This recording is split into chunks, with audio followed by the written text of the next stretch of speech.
So being a Ministries Day today, I want to talk to you a little bit about families. And some people sort of get a bit uptight when I start talking families because of the different family dynamics. But there are so many different types of family. And as I look around here too, I realise that we have extended families here. Or some of us do. I look at Thelma, her brother was married to my cousin, so a bit of an extended family. We have Chris, Heather's brother. And so we start to spread out a little bit, don't we? And as we look around, there are those that are related in different ways. But families are interesting. There are different types of families. And I guess the family we think about is what is called a nuclear family. Mum, dad, and 2.3 kids. Who here is a 2.3 child? I am. The first, the second, and what comes after it is the third. The little bit on the 2.3 at the end, or the 0.3 at the end. We have blended families. One or both parents have been previously married, and the children, and they come together again in another family, and they blend into one family. And there was a TV show about this quite some years ago called The Brady Bunch, where we have these families blending together. We have separated and divorced families. We have people that have separated and divorced with or without children. We have those who have never married, and they are a family unit of one. And my sister falls into this category. Just because you're on your own, you are still a family. And like we said before, the best part is you're part of the church family. So we can have a family of one. We have widowed, with or without children. And of course, we all came from a family of origin. So we're all family orientated in some way. Now, some of us don't like to think about I'm not saying I enjoy my family of origin, but I am aware that for some people that is very painful. But we all came from a family somewhere at some stage. We have adoptive families where people have adopted children. We have foster families. We have foster families, and people that foster children do a magnificent job, don't they? Taking children and look after them when their parents can't do it.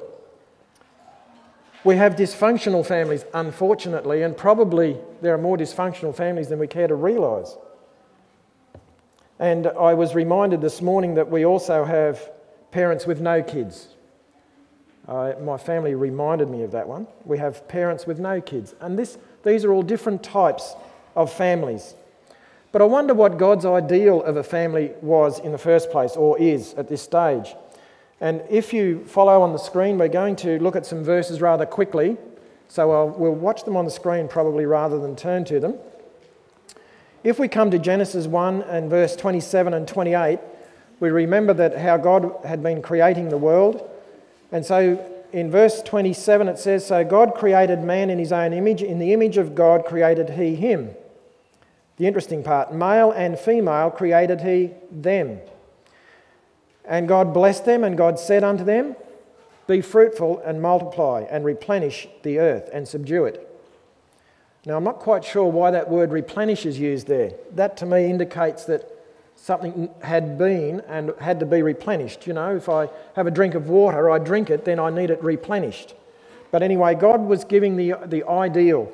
Man, woman, children. That's God's ideal.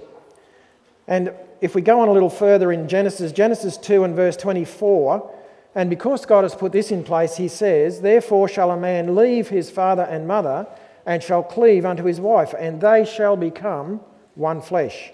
The two interesting words here are leave and cleave. One letter difference. Leave and cleave.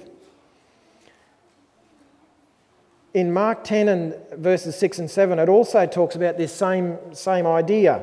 Jesus himself says here, "But from the beginning of the creation, God made them male and female. For this cause shall a man leave his father and mother and cleave to his wife." And it's interesting as we look at these words. In the Old Testament, the meaning of this word in its original is to cling or adhere to. So we have to leave, but cling and adhere to something else. In the New Testament, it adds a little bit more to it, or the same sort of thing, to glue together, to adhere.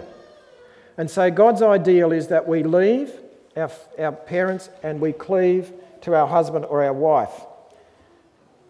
This is God's ideal. Doesn't always work out that way, unfortunately. It would be good if it did, but it doesn't.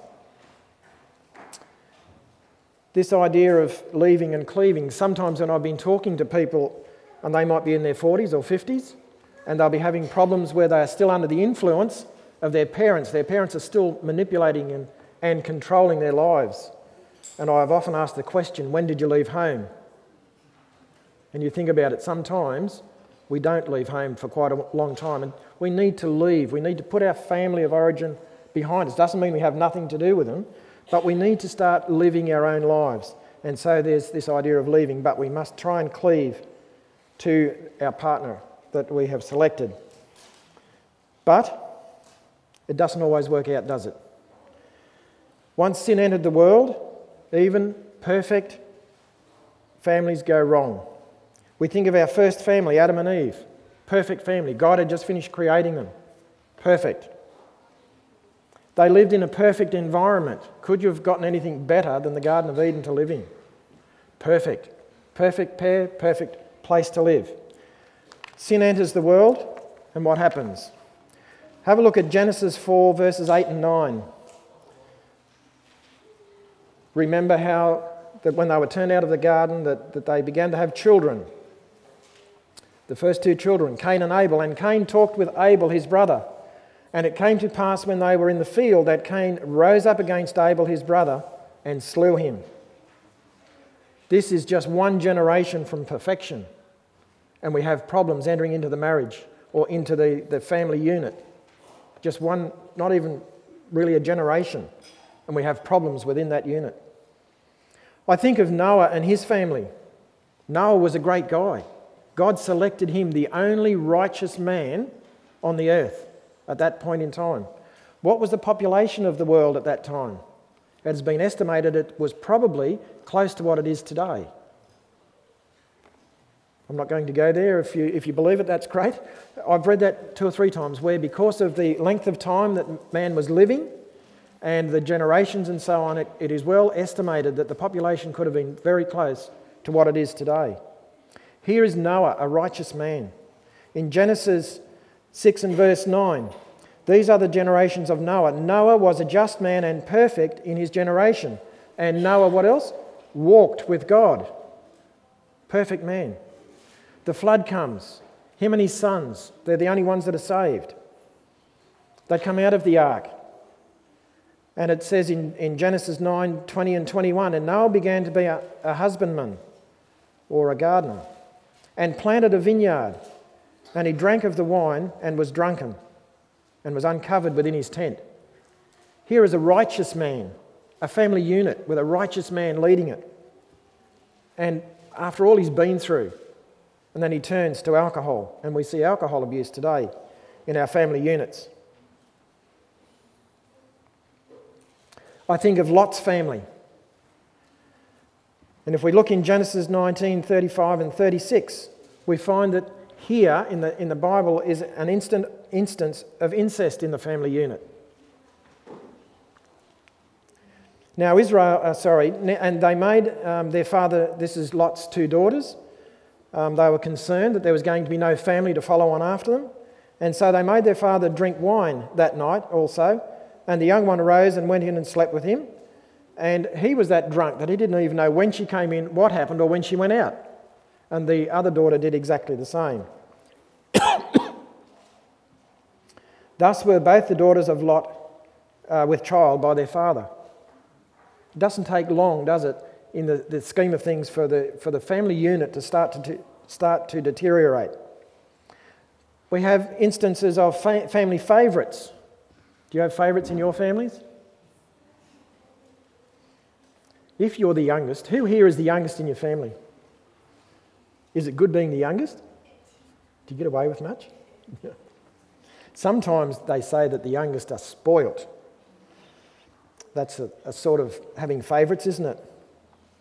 I wasn't spoilt. Much. In Genesis 37, 3 and 4, we read about favourites and hatred. Now Israel loved Joseph more than all his children because he was the son in his old age, and he made him a coat of many colours And what happened with his brothers? And when the brothers saw that their father loved him more than all the others, they hated him and could not speak peaceably unto him. Hatred in families. What about David's family? Who was David? God thought of him as a really wonderful person, did a great job. Yet have you ever read about David's family? What are the things that come to mind about David's family? We have incest, we have rape, we have adultery, we have murder, we have lying and cheating. Doesn't sound like a very good family, does it? When I think about these, it's rather depressing in some ways. But in a lot of ways, these biblical families are no different to families we have today, are they? As we look around the world, and unfortunately not too far out in the world, even within our church, we see some of these same sorts of things happening within our family units. And that makes me a little sad, because in the church, these sorts of things shouldn't happen, but they do. And Satan is attacking the family unit. How better can he destroy the church than by destroying that family unit?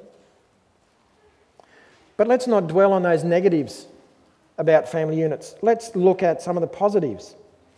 And what are some of the positives about being in a family? Heather asked the children the question before. What are some of the things that come to your mind about being in a family? What are the positives about being in a family?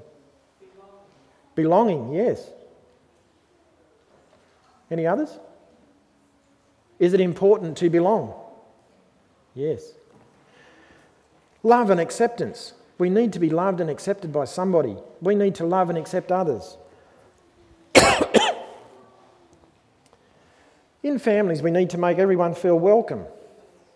Do you do that in your own family? If somebody comes to visit, do you say, oh, here comes so-and-so, let's hide? Depends on who it is, I guess. But no, we usually try and make people feel welcome. I was thinking about this through the week, and I was just thinking about the first time I met my sister-in-law. And we had a very poor family when we were growing up, but there were special times. Christmas and birthdays were special times. And Christmas was made to be very special. Everyone would have some small gift. It mightn't be much, and quite often these gifts were actually handmade. I remember my sister actually making for me, because we used to do a lot of fishing, she got an old sugar bag, and she made a bag for me to take when I went fishing, and she had a little pocket in the side of it, and it was stitched around some way, a little pocket there and a main pocket and a strap over it. And I remember when I opened that, because there was always a lot of fun at these times, I remember opening it, and when I opened it, this thing was upside down. And it looked to me like as if it was just a sugar bag. And I remember picking it up and wanting to throw it at her, just in fun. But she said, no, have a look at it, turn it over. And so we were quite a poor family, and this is what we used to do, make something for the other family members at Christmas time. My parents on Christmas morning, after we'd had our exchange of gifts, would go visiting around the town, and they would take something. My dad had a fruit run, so there was usually a basket of fruit. We had cows. The cow we used to get 2 gallons of milk. Rosemary, you can associate with this? 2 gallons of milk night and morning from this one cow. And of course, we'd have to try and do something with it, so it would be given away. We would put the milk through a separator and separate the cream out of it. And the cream, after being in the fridge just overnight, would be like whipped cream. Beautiful. And so my parents would take maybe a jar of this to somebody in the town. This particular Christmas, my brother had been away from home for quite a while, and he wrote to us and said he was coming home for Christmas. And so we thought, this is pretty good. And to get there, he was living in Melbourne, so he caught the train all the way to Sydney and back down to Nowra on a bus, and we had to meet him in town at about 10 o'clock on Christmas Eve. Now, at this time, all shops and everything were shut. Shops used to shut at 5 o'clock, 5:30, 6 o'clock at the latest. And so when we met the bus, he got off the bus and other people got off the bus as well, and that's not uncommon. And then my brother turned to us and introduced this girl that was with him. Didn't even know she was coming. And he had turned up with this girl, which was fine. But what did we do on Christmas morning? We all had presents to give to everyone. What was going to happen? And I remember on Christmas morning, when everything was handed out, there was a present for her. and she couldn't work out how that happened because we didn't know she was coming. But this is what family is about, being prepared. And my mum always made sure that there was something for everyone. She'd have something put aside so that if somebody turned up unexpectedly, there'd be something there that they could take part in as well. Families we think about as safety and protection. Have you ever, as a child, do you remember ever having a bad dream and, just not sure what to do and crying out in the night? And somebody would be there, a parent would be there to comfort you. A sense of belonging, we said before. Having parents that set a good example for us. It gives you something worth belonging to, doesn't it? And I remember my dad had never been into a pub in his life, never drank, and I think I'm very proud of that because it's given me something that I can belong to as well, something that I can gain, and I've never had a problem with alcohol, and I'm very thankful for that. Families supply food and shelter, and although we're a very poor family, I don't ever remember going hungry. Okay, we had our garden and we would grow a lot of our own stuff, and Dad had his fruit run, so there was always leftovers, but there was always enough for everybody. And if there was 5 of us in the family, and if, say, we were going to have 3 potatoes each, then how many potatoes would you cook? Come on? 15. No, there was always at least 20 potatoes in the pot. Because Mum used to say, we don't know who might drop by. And I well remember quite often my cousins who lived just up the road a little bit would often drop by, not just because it was tea time or breakfast time, but they would drop by for some reason, some message from their father or needed to borrow something or whatever. And the first thing, have you had breakfast? Have you had tea? No? Oh, okay, get another plate out and we'll have something to eat. And if nobody dropped by, the food was never wasted. It was fried up the next morning for breakfast. That's what families do. Families are there for comfort as well. We learn a heritage from our families.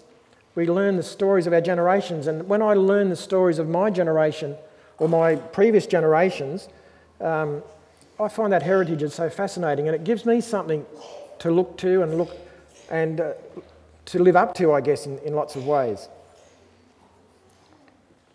I'm just wondering if somebody could get me a glass of water. Thank you.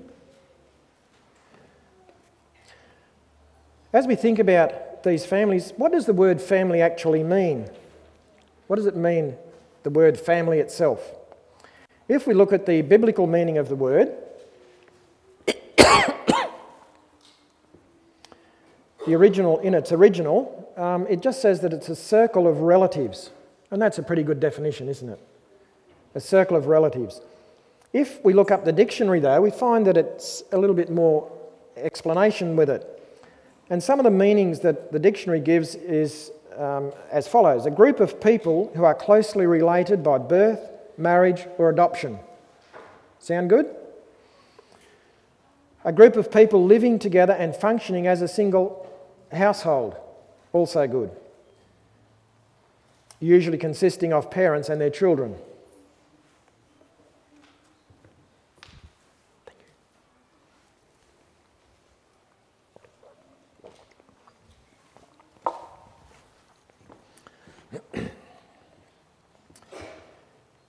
Another example, all the people who are descended from a common ancestor, a child or a set of children born to somebody. But I just wonder, what does it mean to be part of God's family? Do any of these meanings have sense when it comes to God's family itself? The first illustration I gave there, or the first dictionary explanation, was birth. A group of people who are closely related by birth. And if we turn to our scriptures again, in 1 Peter 1, 3-5, we read, "Praise be to the God and Father of our Lord Jesus Christ. In his great mercy he has given us," what? New birth. Into a living hope through the resurrection of Jesus Christ from the dead, and into an inheritance that can never perish, spoil or fade, kept in heaven for you, who through faith is shielded by God's power until the coming of the salvation that is ready to be revealed in the last time. If you want to be part of God's family, We need to have part in this new birth. In John 3:3-5, we also read, Jesus answered and said unto him, Verily, verily, I say unto thee, except a man be born again, he cannot see the kingdom of God. We need to be born again. And further on in that verse, it says, And verily I say unto thee, except a man be born of water and of the Spirit, he cannot enter into the kingdom of God. So birth or rebirth is very important to be part of God's family. Also, that definition talked about adoption. And I have known over the years different people that have been adopted. And it can be a very positive thing for some and very painful for others. But as Christians and part of God's family, we need to be adopted as well. Ephesians 1 verses 5-6. He predestined us to be adopted as his sons and daughters through Jesus Christ in accordance with his pleasure and will, to the praise of his glorious grace, which he has freely given us in the one he loves. We can be adopted. We need to be adopted as his children, sons and daughters. Galatians 4 and verses 5-7, to redeem them that were under the law, that we might receive the adoption of sons. And because ye are sons, God hath sent forth the Spirit of his Son into your hearts. And the last part of the verse, wherefore thou art no more a servant, but a son, and if a son, then an heir of God. If we are adopted, we take on everything that person who has adopted us, we take their name. We are now sons and daughters of God. And like Heather said, if we are sons and daughters, then we are princes and princesses of God, because he is a king. Does that make you feel special? It should, shouldn't it? Also in that definition that we read before, it talks about marriage. And in Revelation, we read, Revelation 19 verses 7 and 9, let us be glad and rejoice and give honour to him, for the marriage of the Lamb is come. Do we want to be part of that marriage feast? I'm sure we do. And his wife hath made herself ready. Who is the wife? Who is the bride? Who? We are the church. And further on it talks about, called unto the marriage supper of the Lamb. We are all invited to this wedding feast. We are all going to be there if we accept him. We can go and be part of it. Wedding ceremonies are very, very interesting, aren't they? They're very exciting things, very happy occasions, usually. And it's great that we've been invited to Christ's marriage to his church, to his bride. Also, it talked in one of those illustrations earlier on, or definitions of a common ancestor. Do we all have a common ancestor? Yep. Genesis 1, 27 and 28, so God created man in his own image. In the image of God created he him, male and female, created he them. And God blessed them, and God said unto them, be fruitful and multiply, replenish the earth and subdue it, and have dominion over the fish of the seas, and so on. Man was created. And in Genesis 9 and verse 1, and God... Oh, sorry, I've moved down a little bit too far. Okay, we all have a common ancestor. Adam and Eve were our first parents, weren't they?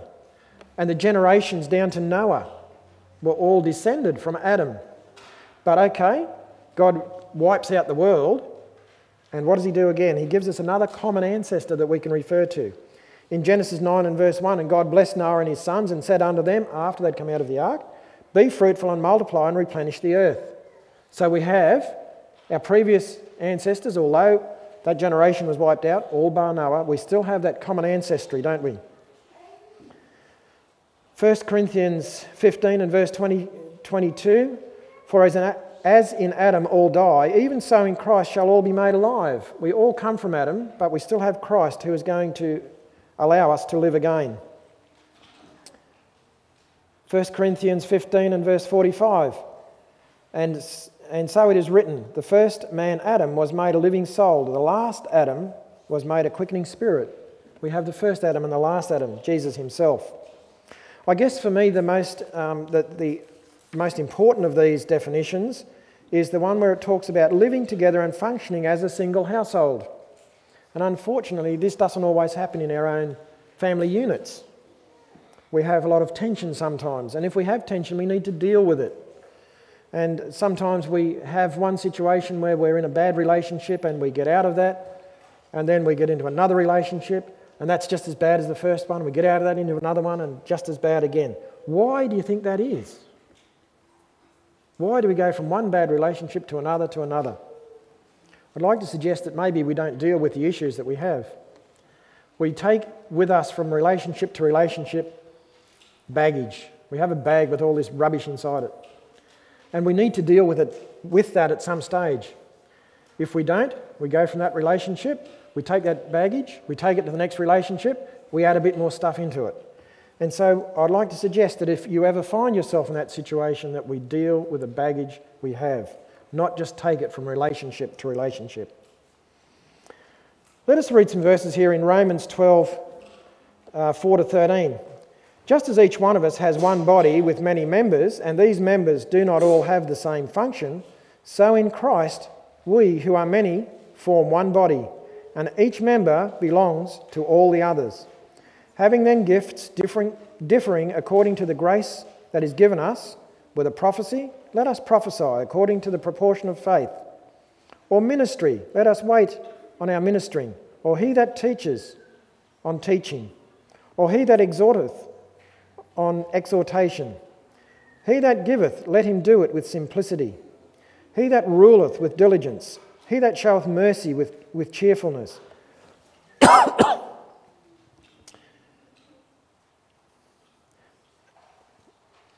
Let love be without discrimination. Abhor that which is evil.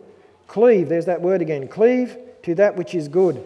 Be kindly affectioned one to another with brotherly love, in honour preferring one another. How often do we want to put somebody else before ourselves? The human thing is to say, no, I can do this better, let me do it. But no, in honour preferring one another. You can do a better job than me, so you go ahead and do it.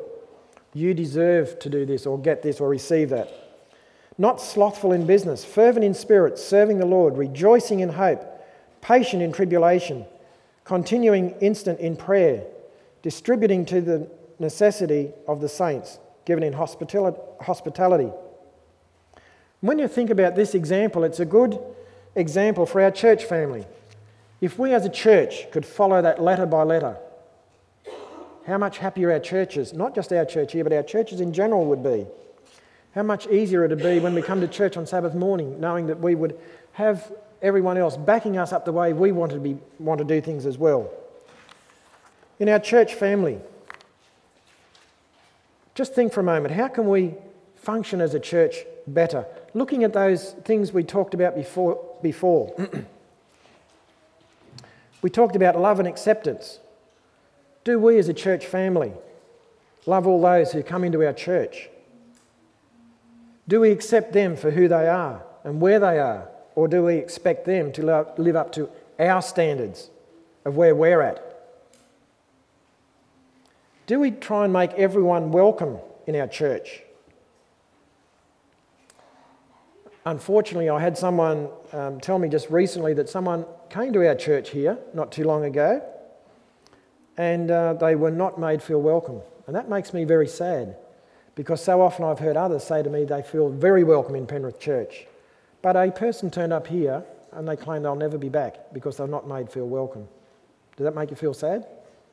Certainly does me. Thinking about that, not too long ago we were at another church and I purposely stood in the foyer waiting to see what would happen. One person spoke to me, and that was one of our own church members from here that was visiting the same church. Not one other person even said good morning, good afternoon, not one comment. It's interesting. Try it sometime and see what happens. I remember too when we were on our honeymoon talking about families, and I won't mention the church, it wouldn't be right, but we visited a church while we were away on our honeymoon. And we've never been back to that church, and we've been around the area, but we've never been back to it. It was so starchy, it was so put on. When we were greeted at the door, and I won't use the church name, we were greeted at the door by three people standing there as you walk out of church.